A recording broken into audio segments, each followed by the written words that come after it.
আপনারা দেখছেন zodiac TV. শ্রাবণ যাপন, কবি তিথি চক্রবর্তী।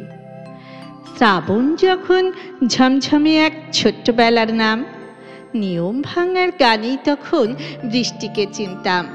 কালো মেঘের বার্তা শেষে জল পড়ত খুব, আকাশ থেকে পাতা বেয়ে মাটির বুকে ডুব। পশু পাখি বসত আগাম, আকাশ ফুটো হবে, খুব চেঁচিয়ে নিজের ভাষায় বলতো বাড়ি যাবে। শুকনো কাপড় ওঠাও বৌমা, এই তো নামলো বলে। ব্যস্ত ঠাম্মি হাঁক পারত আমার মফস্বলে। ছাদের আচার তুলতে গিয়ে সিঁড়িঘরের কোণে দু চার কোচে আম্রফালি জুটত এমন দিনে। ছোটা ছুটি হুড়ো হুড়ি ব্যস্ততা হইচই, খিচুড়ি পাঁপড় বেগুন ভাজা আনন্দ থই থই। শ্রাবণ ধারায় ভিজত ভীষণ সবুজ প্রাণের ঢল। বর্ষাকালের গায়ে তখন ছপাক ছপাক জল। একঘেয়েমি কাজের ফাঁকে খানিক অন্য স্বাদে গড়িয়ে যেত জলের ধারা উঠোন এবং ছাদে। এখন বৃষ্টি গড়িয়ে পড়ে কাচের সারশিবে।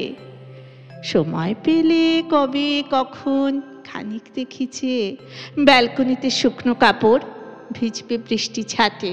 সামলে নেওয়া আমারই দায়, আমার রাজ্য পাটে। সবার চেয়ে আজ মা হয়েছি, ফ্রিজ টিভি সেলফোন। বৃষ্টি নামলে ওদের খেয়াল আপনি রাখে মন। কালো মেঘে ঘিরিলে আকাশ, তাই তো কপাট টানি।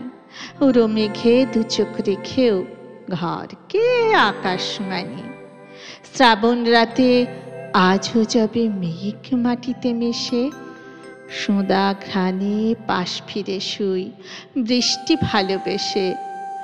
ঘুম জানানো ভাবনাকাশে শঙ্কা তড়িৎ খেলে, ঝমঝমিয়ে বাস্তবতা মিশে জমা জলে। স্কুলের জুতো ভিজবে আবার, কালকে পিটি ক্লাস। রেনকোটটা কোথায় রাখা, ভুলেছি বিন্দাস। কাল নির্ঘাত এটো বাসন আমার নামেই লেখা। এমন দিনে ক্ষান্ত মাসির মিলবে কি আর দেখা।